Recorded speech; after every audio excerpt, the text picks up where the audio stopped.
Hi everyone, my name's Darren, and today I figured I'd make a quick video to go over my 3-season ultralight hiking gear list. It comes out to about 5.5 pounds for the core items, and hopefully this video is useful. I know there's a lot of gear lists out there already, but for mine I have my list down pretty well.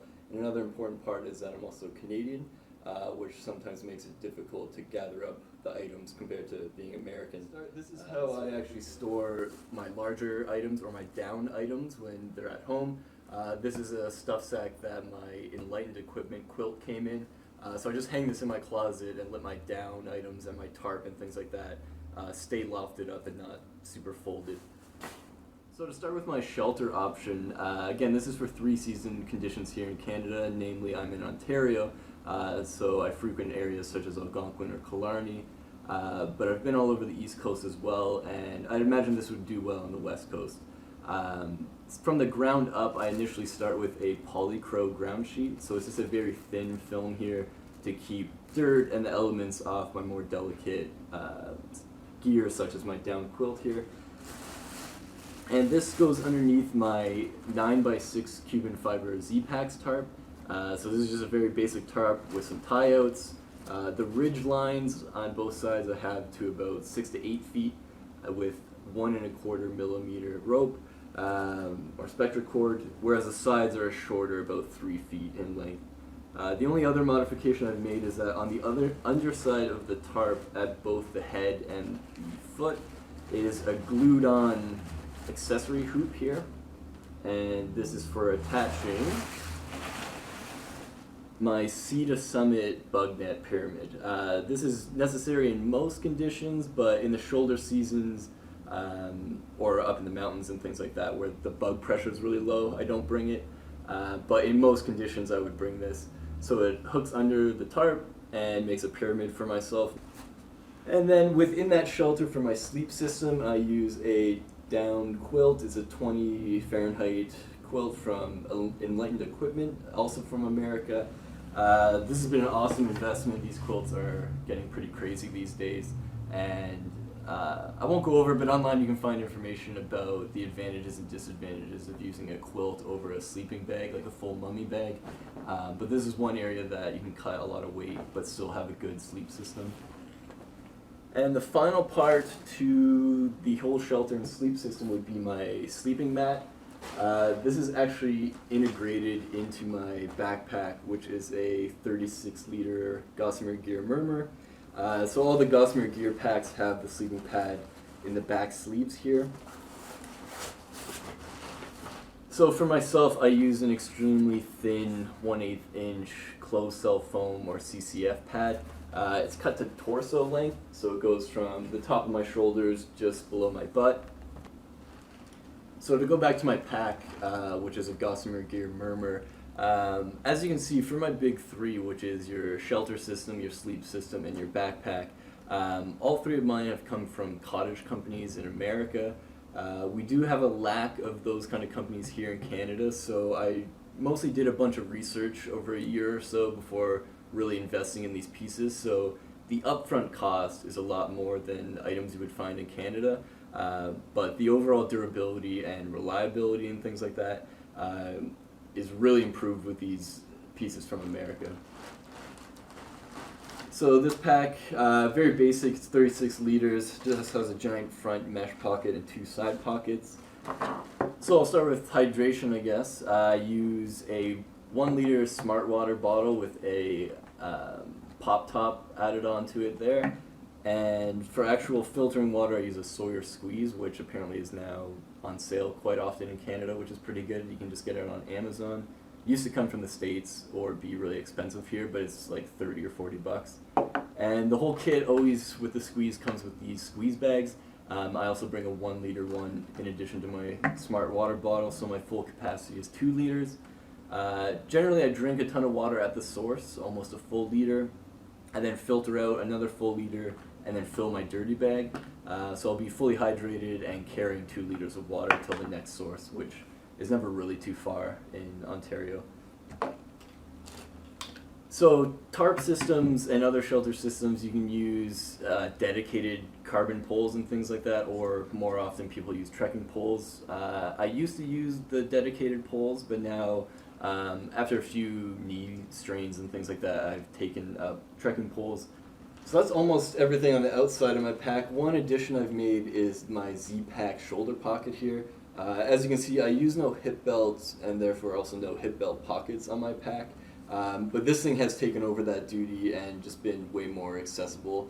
The only thing I do still have on my pack are the sternum straps. And actually I took a thicker sternum strap from my Gossamer Gear Mariposa, which is a larger bag, just to have added durability there and strength, but also it has a built-in whistle, which was pretty cool. Figured I may as well throw it on there. But this shoulder pouch, really durable material, has a lot of room for what it is, and also even manages to have another front mesh pocket, which are always really cool.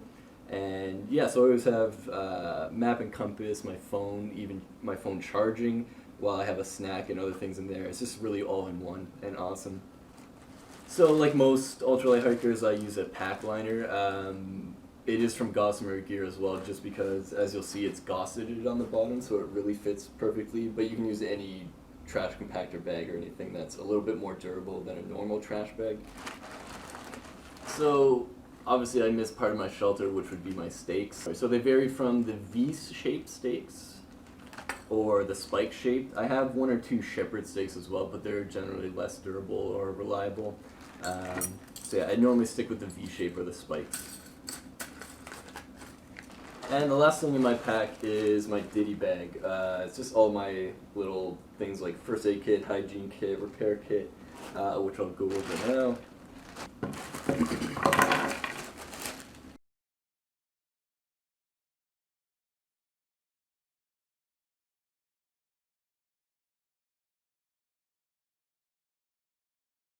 I can show you this little first aid package I bring. There's a few set of pills inside. There's Imodium, Advil, Pepto-Bismol, just to cover things like inflammation, diarrhea, stomach cramps, indigestion, things like that. There's 2 aqua tabs, just in case I'm dealing with some really grimy water and my filter breaks, which would be extremely rare. There's a set of tweezers for burrs, thorns, things like that, any medical problem that comes up. A little bit of pulled cotton, and a needle and some thread as well. So I'll go over my clothing next, and for this pile here is not only what I bring, but it's also what I wear. So this is my worn and carried clothing, and I'll just go over piece by piece. So first off, these are my main actual hiking socks. They're Injinji toe socks. They're made of wool. They work really well. Second pair of socks, just smart wool, very small. These are the ones I tend to use at night when I seal up my feet with the medical goo stuff. And yeah, it just keeps it warm a little bit, but mostly just seal in that moisturizer. My main hiking shirt is a Icebreaker Merino Featherweight. It's long sleeve, even in like peak summer. It's thin enough that being long sleeve is more for sun protection than anything, even in the summer. It's a quarter zip on the chest, and yeah, it's worked really well. And then below that I have my running shorts. They're just general Saucony running shorts. So my first thermal layer for clothing is a Mech T3 hoodie. It's equivalent to the Patagonia R1, or in the States, Melanzana hoodies, I believe they're called. So it's just a grid fleece hoodie, nice and lightweight. The hoods are kind of silly, but it works. Following that, I have Ripstop nylon wind pants. I do use these as a thermal layer as well, down to about the freezing mark, maybe a little bit lower if I'm actively hiking. So over top of my running shorts, it really conserves heat. It won't generate too much, but that's why I'm hiking. Hopefully that's generating enough heat. But obviously for rain and wind as well, I use these. So these are actually dance pants. They're female large dance pants, but they fit me perfectly. Main thing is they're really cheap as well. They're still super lightweight, but it was about $30 for a pair of these compared to official hiking wind pants, which can be like $50 to $100+ dollars. So yeah, a really good budget option and works really well. And for actual dedicated rain gear, I have a Frog Togs, $20 from the States, Raincoat. I'm not sure if you can get them in Canada, but I think they're online on Amazon and they ship to Canada, and they'll still be pretty cheap compared to the other options here. It's really just a basic shell. There's no thermal layer or anything like that. Now for shoes, first off, I protect my shoes from debris and things like that with Dirty Girl gaiters. These are donut patterned ones, so it's really awesome aesthetics, obviously. But they clip to the front of your shoes, and then there's an attachable Velcro spot on the back, and so it just seals your ankle from the environment, so twigs, rocks, dirt, sand, anything like that stays out, which is really good. And my shoes themselves are Innovate X Talon 200. I bought these a year or two ago when they first came out, and yeah, they've been awesome. So they have a really aggressive tread. It's starting to blow out the side mesh here a little bit, but it's probably just because they're almost at the end of their road. The foot splay is really good, things like that. I don't have too much experience with trail runners, and I mean, it's such a personal choice. Just make sure it fits well and actually has some treading, not just running shoes, but actual trail runners, and it should be good to go. So that's it for the core set of my gear. All of that comes out to about 5.3 pounds. It's from this starting position that I can either lose weight or gain weight based on the conditions that I'm going into. For summer, for example, I will leave a thermal layer or something behind. I'm going to swap out my Enlightened Equipment quilt for a lighter one from Costco, most likely. It's more of a 40 to 50 degree bag, but it is extremely lightweight. I can get down to 4.5 pounds for peak summer. But again, that's like really established trails, very good conditions, things like that. But otherwise, in the other spectrum, where it's the tail end of the shoulder seasons, it can get kind of a lot more colder and things like that. I'll bring these thermal tights from Take 5.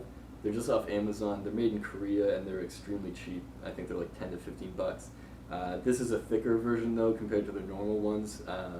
So this, along with the wind pants to really seal in heat, gets the job done while I'm staying active, and I can sleep in them as well.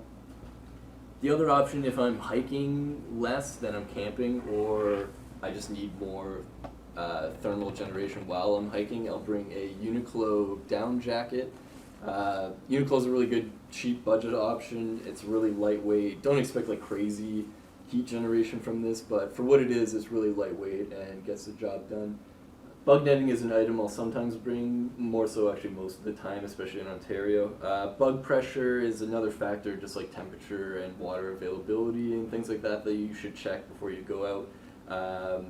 This is more so, not when I'm actively hiking, I tend not to get bothered by many insects, but any stop that will be for a decent amount of time, this is pretty necessary to maintain your sanity in some conditions. So yeah, that covers my full set of gear for 3 season conditions here in Canada. So on the one end, I can get down to 4.5 pounds about for peak summer, while still maintaining safety on the trail, and it goes up to about 6 pounds when I add in extra thermal layers for the tail ends of the shoulder seasons, for example. But generally, most conditions I'm at about 5.5 pounds.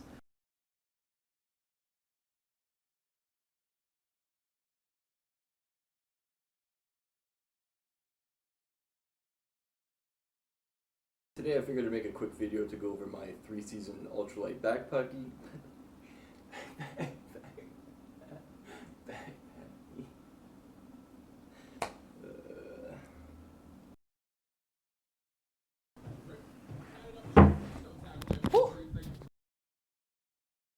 Underneath that tarp, I use a polycro ground sheet, which is just a very thin film.